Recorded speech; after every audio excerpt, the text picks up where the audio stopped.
Have you ever felt shocked at how much prices have jumped in just a few years? You're not alone. Did you know that inflation in the US reached a staggering 9.1% in June 2022, the highest rate in 4 decades?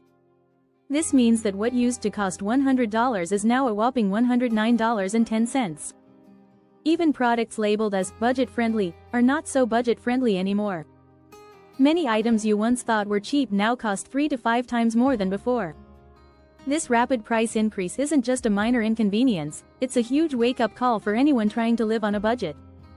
The truth is, the traditional tips for saving money may not work like they used to. But don't worry. In this video, we'll uncover the hidden inflation that's driving up prices and explore smart strategies to help you live frugally despite rising costs. From hacking the supply chain to embracing minimalism, you'll discover practical tips that can make a real difference in your wallet. Plus, we'll dive into the secondhand revolution and show you how technology can help you save money. Stay tuned to learn how to navigate today's market like a pro and reclaim your financial freedom. Chapter 1. The hidden inflation. When cheap becomes costly, you've probably noticed that items you used to buy for cheap aren't so budget-friendly anymore.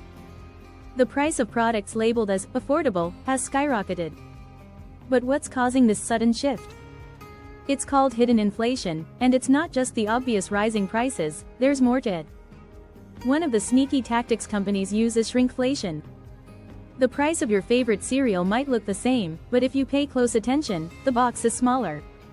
According to a report by The Guardian, over 2,500 products shrunk in size between 2021 and 2022 while keeping the same price. So, you're paying the same or more for less. Then there's supply chain inflation. Disruptions in global supply chains during the pandemic led to higher costs to produce and ship products. Those costs have been passed on to consumers. Even budget products now carry premium price tags because businesses want to maintain their profit margins. Finally, some companies are taking advantage of the situation by using brand manipulation. By creating a false sense of scarcity, they can drive up prices on so-called budget goods, making it seem like you're still getting a deal. According to the book, The End of Cheap China, this tactic has become more common as companies seek to capitalize on changing consumer habits. So, what does this mean for those of us trying to live frugally? It means the old tricks of buying the cheapest item or sticking to sales aren't enough anymore. But don't worry, there are smarter ways to stay frugal. Chapter 2. Hacking the supply chain. Shop smarter, not harder. Now that we know why prices are up, how can we work around it? One of the best strategies is to hack the supply chain. In other words, find ways to cut out the middleman and buy directly from suppliers. You'd be surprised how much this can save you. For example, consider community-supported agriculture, CSA. A CSA allows you to buy produce directly from local farmers, cutting out grocery store markups. Not only are you saving money, but you're also getting fresher, better quality food. According to Local Harvest, people who participate in CSAs save about 15–20% compared to shopping at traditional grocery stores. Another great strategy is to join buying clubs. This concept isn't new, but it's more relevant now than ever. By joining a buying club, you can pool your money with others to purchase items in bulk at a discount. For example, you could join a group of neighbors to buy household staples like cleaning products or toilet paper in bulk, splitting the cost in the product.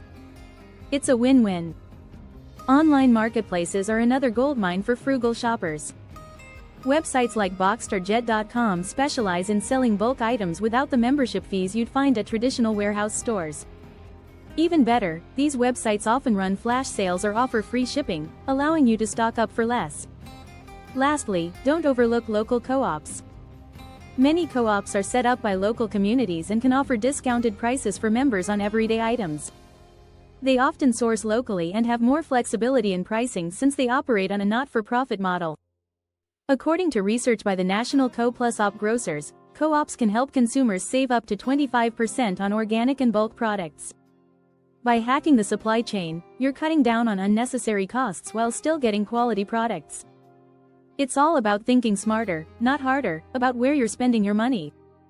Chapter 3.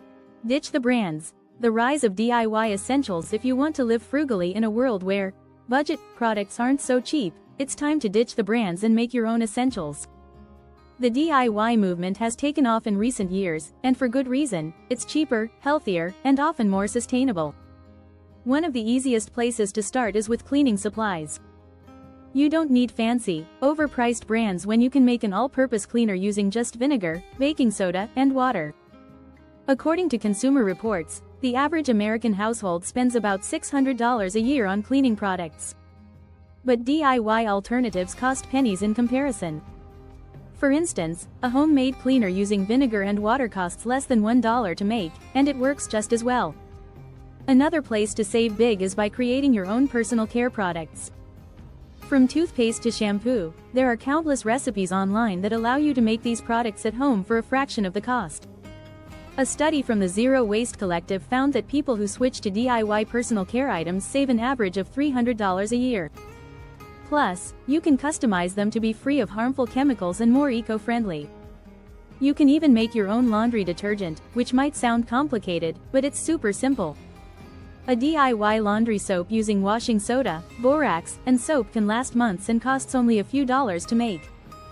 Compare that to the $20 or more you spend on a brand-name detergent, and the savings add up fast. Lastly, consider growing your own herbs and vegetables. You don't need a full garden to make this work. A small windowsill or balcony garden can provide fresh produce year-round. According to the National Gardening Association, households that grow their own food can save an average of $600 per year on groceries. Not only is this frugal, but it's also rewarding to harvest your own fresh, organic produce. By making your own products, you cut down on packaging, reduce waste, and save a significant amount of money. And the best part? You have complete control over what goes into your products, making it a healthier choice for you and your family. Chapter 4. The New Minimalism. Streamlined to save big. Sometimes, the best way to save money is to buy less, but not just in a casual way. Being intentional is key. The concept of minimalism isn't about depriving yourself, it's about only owning things that add value to your life. In a world where budget-friendly isn't what it used to be, new minimalism can be your greatest tool for frugal living. Instead of constantly buying cheap, low-quality items that break down quickly, focus on purchasing fewer, high-quality essentials. Research from the minimalists shows that people who adopt minimalism report saving up to 30% on monthly expenses, simply by reducing unnecessary purchases. If you've ever spent money replacing cheap products, you know how quickly those costs add up. Take clothes, for example. It's tempting to grab a $5 trillion shirt, but fast fashion tends to fall apart quickly. Instead, spend a little more on timeless, durable pieces. Over time, this can save you money and reduce clutter. One interesting stat? According to a report by Forbes, the average American buys 68 pieces of clothing each year but only wears half of them. Why not focus on quality instead of quantity? This mindset applies to every part of life, whether it's your kitchen gadgets, electronics, or even furniture. The buy it once, buy it right rule can save you hundreds or even thousands in the long run. It's all about shifting your mindset to invest in items that last. Another way minimalism saves money is by reducing impulse purchases. When you streamline your life and become more intentional with your choices, you naturally buy less. Think of the number of times you've bought something on a whim, only for it to sit unused. By practicing mindful consumption, you'll find that you not only save money but also feel less overwhelmed by stuff.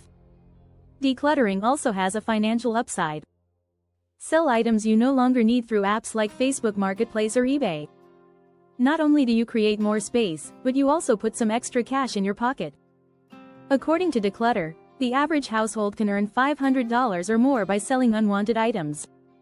In a world where budget products aren't always what they seem, minimalism provides a smart way to reduce your spending while improving your quality of life. If you enjoy these tips and want to stay updated on more ways to save money, don't forget to subscribe to our channel. Together, we can navigate the challenges of rising prices and build a better financial future.